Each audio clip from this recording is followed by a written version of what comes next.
Hello viewer, आज हम video के माध्यम से कहल युग पर बृहद चर्चा करने वाले हैं।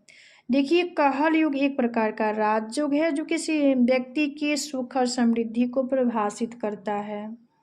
कहल युग को समझने के लिए कुछ देखिए, यहाँ पे कुछ मेथड है, कुछ कंडीशन है जो कि इस प्रकार है, और कुछ जनपत्रिका भी है जिसके थ्रू हम इजली समझ पाएंगे। तो चलिए अपनी विषय की तरफ आगे बढ़ते हैं। और पहला जो कंडीशन है, गुरु और चतुर्थेश परस्पर केंद्रवती हो, यानी एक दूसरे से केंद्र भाव में हो, केंद्र स्थान में हो, 1, 4, 7, 10।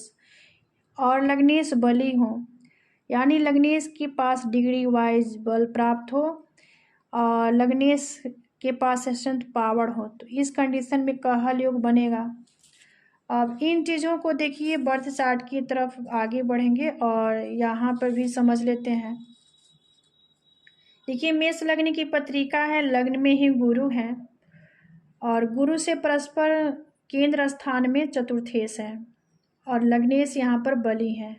लग्नेश मंगल है जो कि अपनी उच्च राशि में 10वें भाव में प्लेस है। तो इस कंडीशन में देखिए यहाँ पर कहल योग का निर्माण हो रहा है। दूसरा जो कंडीशन है, यदि नवमेश और चतुर्थेश परस्पर केंद्र में हो, लग्नेश बली हो, तो ये द्वितीय प्रकार का कहल योग बनेगा।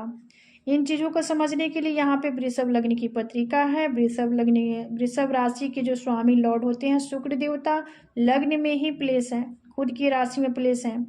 और चतुर्थ भाव में जो राशि है सिंह राशि, जिसके स्वामी लॉर्ड सूर्य देव है। और वृषभ लग्न की जब भी पत्रिका हम बनाएंगे तो 9वें भाव में जो राशि होगी मकर राशि, इसकी स्वामी शनि है जो कि 10वें भाव में प्लेस है। तो देखिए, चतुर्थेश और नवमेश दृष्टि संबंध बना रहे हैं और लग्नेश भी मजबूत अवस्था में है। तो इस कंडीशन में भी यहाँ पर कहल योग का निर्माण हो रहा है।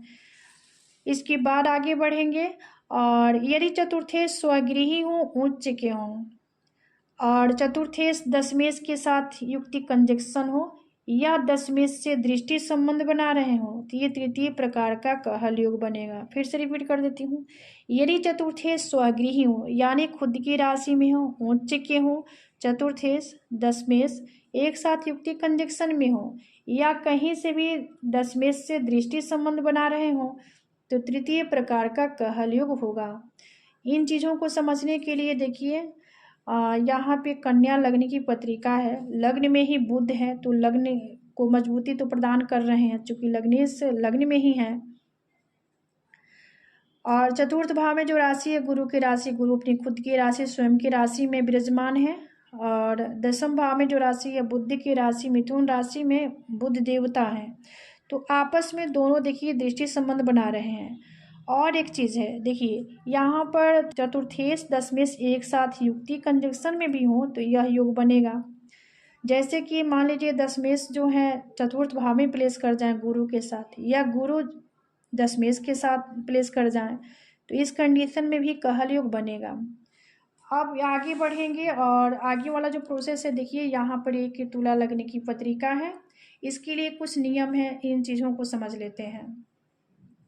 देखिए, तुला लग्न की पत्रिका होनी चाहिए और जिसके स्वामी शुक्र हैं, तुला राशि के स्वामी शुक्र देवता होते हैं। और लग्नेश मंगल की राशि मेष राशि में हो और मंगल देवता बुध के मिथुन राशि में हो और बुध देवता अपनी उच्च राशि कन्या राशि में हो, तो यहाँ पे यह योग घटित होगा। तो देखिए पत्रिका की तरफ आगे बढ़ते हैं। तुला लग्न है तो इसकी राशि स्वामी जो है शुक्र, देखिए मंगल की मेष राशि में है और मंगल देवता 9वें भाव में बुध की राशि में है और बुध अपनी उच्च राशि में कन्या राशि में प्लेस है। तो इस कंडीशन में भी राज्यों का निर्माण होता है। देखिए, बुध एक ऐसा ग्रह है जो कि अपनी खुद की राशि में ही उच्च के होते हैं, जो कि इस प्रकार है। अब इसके फल प्रभाव के बारे में जान लेते हैं।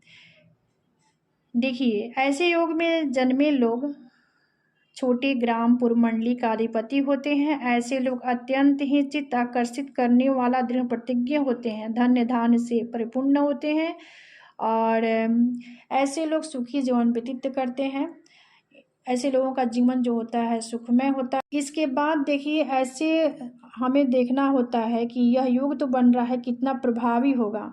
इन चीज़ों को देखने के लिए हमें भाव पे फोकस करनी होती है और ग्रह पे भी फोकस करनी होगी, क्योंकि ग्रह किस अवस्था में है और ग्रह के पास स्ट्रेंथ पावर क्या है, इसके बाद हम कोई डिसीजन लेकर कह सकते हैं। यहाँ पर जो राजयोग बनेगा वह 100% फल प्रदान करने वाला होगा, क्योंकि देखिए इसके लिए भाव जिम्मेदार है भी है।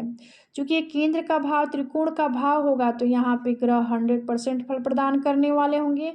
वही वहाँ पर यदि षष्ठ भाव, अष्टम भाव, द्वादश भाव में योग घटित हो रहा है तो यहाँ पे इनका जो रिजल्ट होगा नगण्य होता है, यानी सूक्ष्म रिजल्ट प्राप्त होता है। चूँकि ये केंद्र भाव जो है प्रथम भाव, चतुर्थ भाव, सप्तम भाव, दसम भाव और नवम भाव, पंचम भाव, ये त्रिकोण भाव है।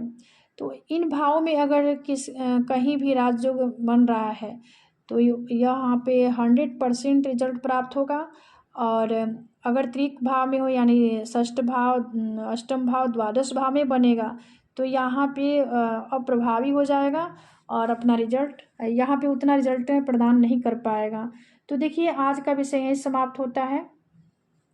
मिलते हैं अगले वीडियो में एक नए विषय वस्तु के साथ, तब तक के लिए धन्यवाद।